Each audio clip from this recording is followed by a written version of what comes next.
All right, welcome to this short supplemental video on the mean value theorem. Okay, so the mean value theorem is this gem of calculus that we use over and over again when we talk about numerical differentiation and numerical integration, both of data and of particles through vector fields. So oftentimes when we're using this in the lectures, we kind of are hurrying to make some other point, but I really want to just take a moment and slow down and think about what the mean value theorem actually means and why we're able to use it the way that we do. So the mean value theorem states that, let's say I have some function f of a variable x, okay, and let's say that I have the data defined on 2 points, x and x plus delta x. Okay? And so this is f at both of those values. So the mean value theorem states, now I hope you can see the colors I'm using. The mean value theorem states that the slope between these two data points, there's some point in the middle between these points that has the exact same slope. Okay? So there's some point between x and x plus delta x that has the exact same slope as the slope between these 2 points of data. Okay? This is a pretty simple thing to say. Right? So this is some point, we call it C, such that df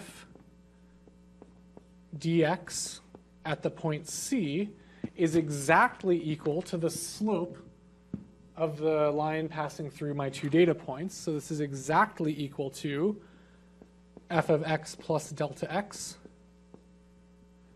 minus f of x.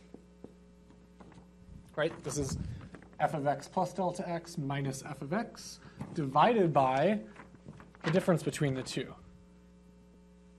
divided by delta x. This is just the kind of rise over run formula that we're used to. This is exact because of the mean value theorem. There exists this point C such that this is true. C. Okay. And so this has a really cool implication. So f of x plus delta x is equal to, right, we could do a Taylor expansion and say it's f of x plus delta x, f prime at x, plus delta x squared, f double prime, and so on and so forth. But we can say that this exactly equals, right, I'm going to multiply both sides by delta x, add f of x. So this exactly equals f of x plus delta x times df dx at c. Very nice. There are no higher order terms. There's no higher order terms. And so sometimes when we write Taylor series expansions, sometimes we'll write plus order delta t or delta x, and sometimes we'll write plus delta x, df dx of c, where c is a value between,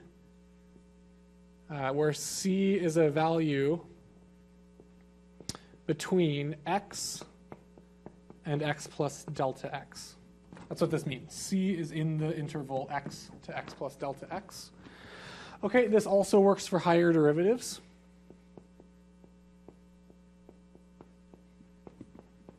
And you can kind of convince yourself of this, this fact.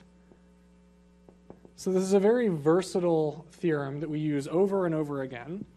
So I can say, well, f of x plus delta x equals f of x plus delta x df dx evaluated at x plus delta x squared over 2 factorial d squared f dx squared at x plus higher order terms. Right? I could write my Taylor expansion this way. Or I could say this is equal to f of x plus delta x df dx plus delta x squared over 2 d squared dx squared evaluated at some point c.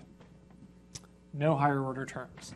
These are both completely equivalent, exactly right. Here, I've lumped all of my higher order terms into this, this term here, evaluated at an exact c. And I can do this for higher and higher derivatives and so on. So please convince yourself that you can apply the mean value theorem to the derivative of f with respect to x just as well as to f, and that this is what you get. Okay, so that's all for this supplement. Thank you.